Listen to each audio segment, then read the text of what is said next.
guys, today I want to share with you 5 reasons why I think that every parent, including you, should have a mesh or a silicone feeder in their kitchens for their little babies.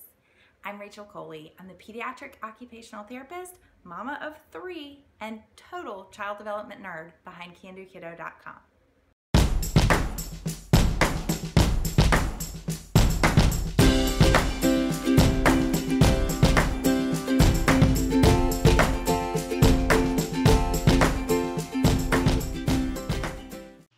Reason number 1 why your baby needs a mesh feeder: it offers baby some safe chewing practice. Now, we take chewing for granted, but it actually requires a lot of coordination, strength, and endurance of the muscles of the jaws, cheeks, and tongue. These aren't skills and strengths that your baby's born with, and they actually develop through practice. A mesh feeder allows chewing practice with textures, sizes, and shapes of foods that your baby otherwise just might not be ready to safely eat, like these raw apples. Now, I talk way more in detail about how to progress from the easiest solids to the hardest solids in a blog post that I've linked to in the description below, so check that out. Reason number 2 why you need a mesh feeder in your kitchen is that they can help reluctant or hesitant new eaters transition to solids.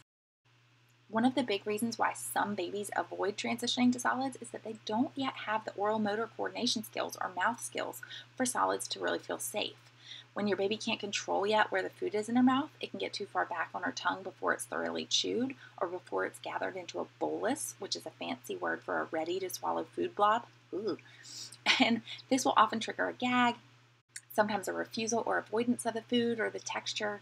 It's not the only reason why new feeders gag, and not all gagging leads to food refusal, but if you're seeing frequent gagging and your kiddo doesn't seem to be accepting solids well, definitely try a mesh feeder. It can allow baby to experience new textures in a way that feels more positive and safe.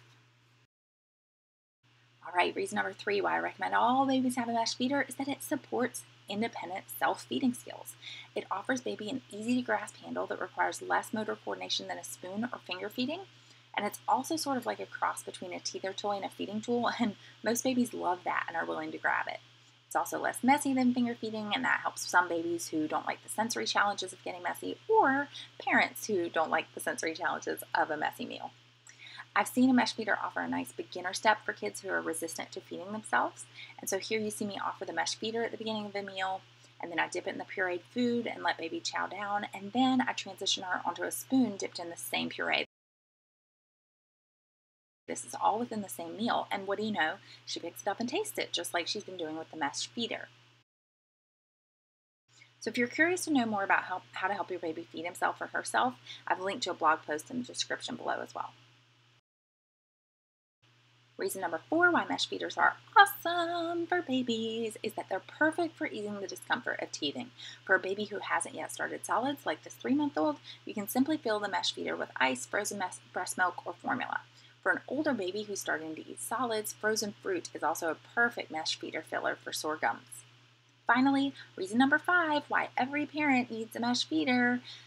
Notice I said parent and not baby. They're one of my go-tos for keeping the peace in my house in those final frantic minutes before dinner. You know, the time of day when your patience is worn thin, the kiddos are hungry and cranky, and you just need a few minutes to get dinner on the table. Frozen fruit or ice in a mesh feeder keeps babies and toddlers happy and gives them a little blood sugar boost to keep the hangries away. So mesh or silicone, which one should you use? This really boils down to preference, as there really isn't any big developmental difference between the two. Mesh feeders tend to be bigger, so I do love that I can easily fit larger foods and whole pieces of ice in them, but silicone definitely wins out for the ease of cleaning. Honestly, we keep several different feeders in our kitchen drawers, both mesh and silicone, and you'll find the links for those in the description below. So there you have it, 5 reasons why as a feeding therapist and as a mom, I think you need one of these. If you don't already have one, you can get them at big box stores like Target and Walmart. You can order one from Amazon so you don't even have to leave your house, link below, or you can find them at baby retailers. Happy meal times with your kiddos. If you found this video helpful, or if it made you do a happy dance, please give it a thumbs up and subscribe to my channel by clicking the big red button below. Be sure to check out the description below for loads of helpful links and resources. And use the promo code YouTube for 10% off any CanDoKiddo.com book, online course, or consulting package. Happy playing with your kiddo.